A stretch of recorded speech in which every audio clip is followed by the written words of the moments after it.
Olá a todos.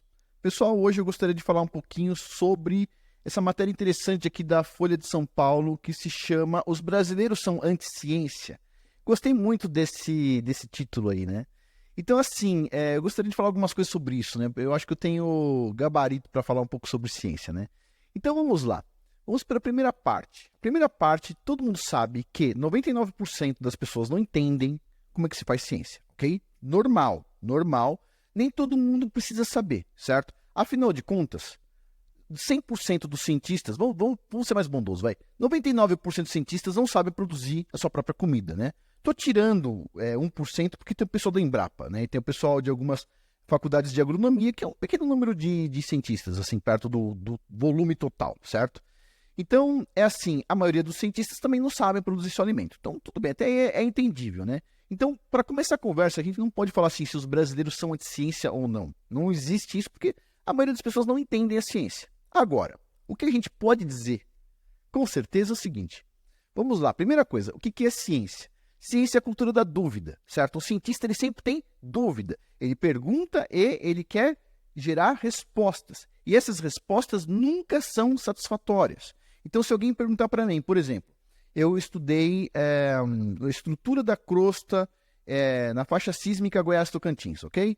Beleza. Então, tem lá uma anomalia gravimétrica e tem lá as estações sismográficas e tem também os tremores de terra. E aí você consegue ver que tem uma diferença na estrutura da crosta naquela região, ok? Já apresentei isso em congresso, já apresentei isso em simpósio, já publiquei sobre isso, tem um artigo publicado sobre isso. Se alguém me perguntar assim, Afonso, você tem certeza absoluta disso? Eu vou dizer assim, não, eu não tenho certeza absoluta. Se a gente tiver mais estações sismográficas, a gente vai ter uma resolução melhor para ver e tirar a ambiguidade. Se tiver mais terremotos acontecendo, a gente vai ter mais informação. Então a gente não tem como ter certeza, mas tudo indica, certo? Que aparentemente tem essa diferença. Se tem essa diferença, a gente pode projetar, criar projetos, na verdade, para tentar estudar essa diferença, ok? A dúvida sempre fica no final. Não tem uma finalização. A ciência não tem uma finalização. Ela não tem certeza das coisas. Ela é a cultura da dúvida. Como é que a cultura da dúvida vai te dar certeza? Não te dá certeza nenhuma, ok? Então, quando você vê um cientista, a gente não está falando dos brasileiros, a gente está falando do cientista agora. Quando a gente vê um cientista com certeza absoluta de algo, afirmando que você pode pôr sua vida naquilo, porque ele tem certeza absoluta, ele é um ignorante e não ele é anti-ciência. Ele é anti-ciência. Vamos dizer o seguinte, tem dois tipos de pessoas que têm certeza das coisas, ok? Número um, as pessoas religiosas que têm dogmas, ok? Por exemplo, eu sou religioso, tenho meus dogmas, certo? Tem dogmas que eu não mexo. Eu tenho minha certeza. Não, isso aqui é certeza absoluta. Pronto. É uma certeza, mas é uma coisa religiosa, certo? Agora, o outro tipo de pessoa, quando a gente está falando de ciência, agora, se a pessoa ela tem certeza absoluta de alguma coisa, ela é ignorante, certo? Porque uma coisa é você aceitar dogmas. Eu aceitei, isso é uma verdade, é minha, etc. Tal. Mesmo assim, eu não posso impor para os outros. Agora, quando uma pessoa, ainda mais cientista, diz assim, não, eu tenho certeza absoluta que tal coisa é benéfico para a população inteira e não tem nenhum problema, não vai ter nada. A pessoa é ignorante.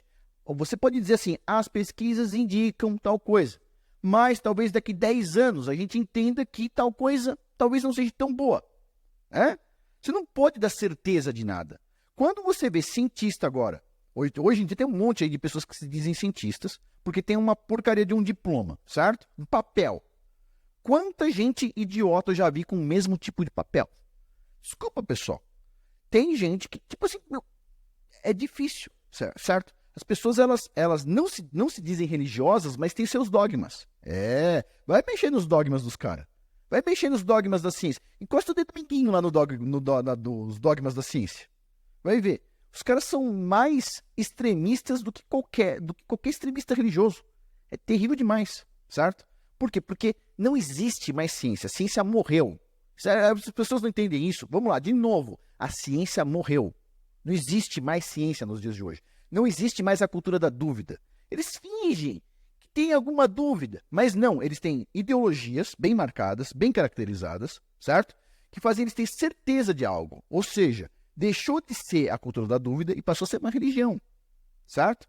Então, assim, eu li, na verdade, a matéria uns dias atrás, não achei nada interessante aí, mas eu gostei do título. Os brasileiros são de ciências? Não, eu acho que quem matou a ciência foram os pseudocientistas que tem por aí, aos montes nas faculdades, aos montes, certo? Porque uma coisa, pessoal, muito tempo atrás, aí vamos supor, sei lá, 15 anos atrás, não muito tempo, 20 anos atrás, você falava alguma coisa doida, ok?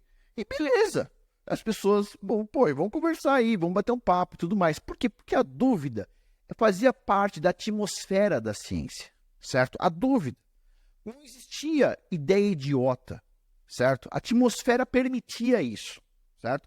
Quando você começa a colocar agora novas ideias no que o pessoal chama de ciência, não é aceito, certo? Quer ver uma coisa muito simples, muito simples. Não tem nada de absurdo, não tem nada de teoria da conspiração, não tem nada, certo? Gravidade, efeito ilha. Ou seja, você não é puxado para baixo na Terra e sim tem partículas te empurrando para baixo.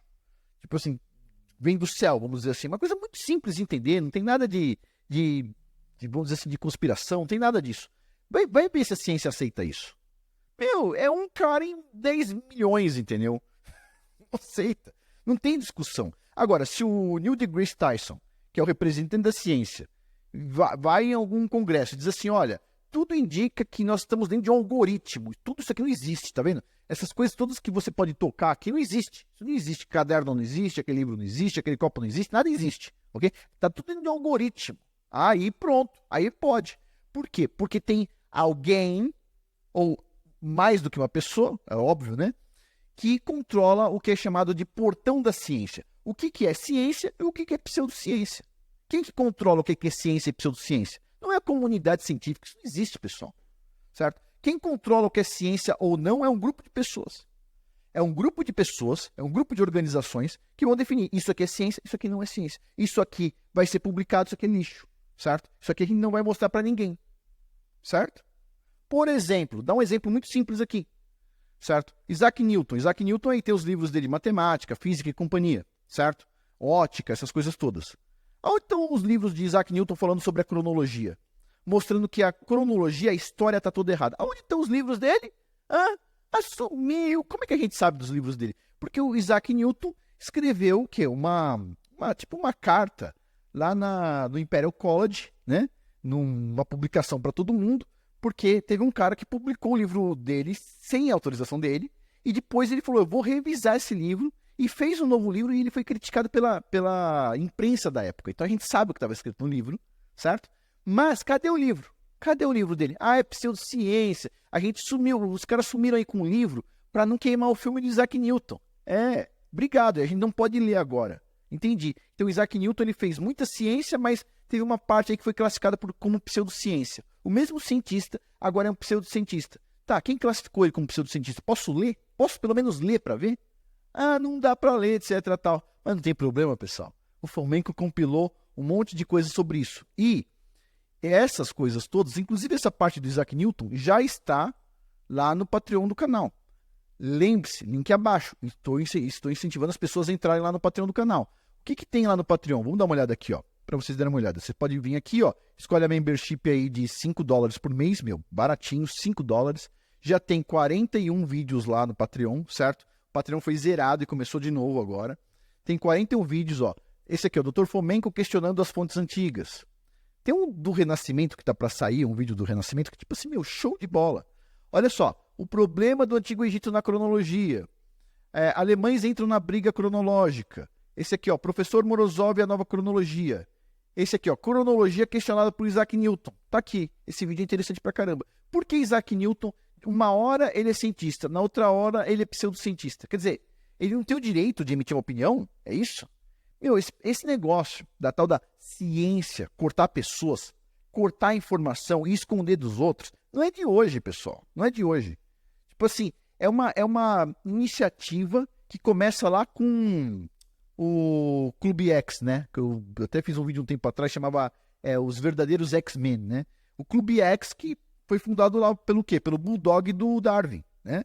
É o pessoal do Darwin, né? Aquele pessoal que acredita que uma bactéria vai evoluir até virar um camelo. É esse pessoal aí que, ó, tesoura a ciência. E você sabe por que Tesoura Ciência? Sabe por que foi criado o Clube X? Sabe por que o Clube X criou a revista Nature? Bom, uma hora a gente pode falar de novo aí sobre o Clube X, eu tenho mais informações. Mas fica para um outro vídeo. Então, assim, essa história aí de que o brasileiro é anti-ciência ou não sei o quê. Pessoal, o mais anti-ciência de tudo são as pessoas que aceitam o controle do que é ciência e o que é pseudociência. Essas pessoas que definem o que é ciência e o que é pseudociência, certo? É absurdo. É absurdo. As pessoas deviam ter liberdade para fazer suas pesquisas, apresentar suas ideias e serem criticadas ou não e permitir que a ideia caia no esquecimento se a ideia era ruim. Agora, o negócio do Newton não foi que caiu no esquecimento. Eles cortaram, eles arrancaram. Inclusive, adivinha o que aconteceu logo depois que o Newton publicou o livro da cronologia? Dos erros que tinha na cronologia, dos erros aí de centenas de anos. Adivinha o que aconteceu com ele? Isso aí. No mesmo ano que Newton publicou o livro dele, adivinha o que aconteceu? Você pode imaginar como que aconteceu, né? A queima de arquivo que aconteceu. Mas é isso aí, pessoal. Vamos finalizar por aqui. Lembre-se, link abaixo aí do Patreon. Vai lá, vamos discutir um pouco sobre essa questão da cronologia. É interessante. Muitos historiadores ficam bravos com isso, mas a verdade é muito simples. A verdade é o seguinte: como na era do bronze o pessoal fazia bronze sem estanho, porque o estanho foi ser descoberto muitos anos depois. Acabou a era do bronze e os caras foram descobrir um estanho lá na frente. Como é que era feito o bronze sem estanho? Eu sei, muitos historiadores nem não sabem química, então pensam o seguinte: não tem problema, os caras faziam bronze sem estanho. Não existe isso. Como é que se fazia o bronze sem estanho, que ia ser descoberto depois? Tem algum erro aí na história, percebe? E aí isso vai levar a gente até o final de todos esses vídeos que vão ter lá no Patreon. Estou publicando vários vídeos, são 22 livros que a gente vai analisar do Dr. Fomenko e outros livros que eu quero falar sobre o Tempo Fantasma, para entender que a gente não está efetivamente no ano 2024. Então, quando os caras calcularam lá no ano de 1700 que o Messias ia voltar equivalente ao ano de 1700 e pouco, não é que eles estavam errados, o calendário estava errado. Percebe? Então, fica por aí. A gente vai conversar bastante coisa lá no Patreon e aqui também. Mas eu vou trazer o livro do Dr. Fomenko quando a gente conseguir, subir um pouquinho mais o canal aqui para voltar a ter os views e essas coisas todas. Por enquanto, o que eu posso fazer com todo mundo aqui é incentivar as pessoas a entrarem no Patreon. Tem muito vídeo. A gente já tem 41 vídeos lá e vão ter muito mais vídeos aí. A gente está falando de centenas de vídeos só falando sobre cronologia, ok? É isso, pessoal. Por hoje é isso, então. Muito obrigado a todos aí pela atenção. Até mais. Lembre-se, link abaixo. Até mais.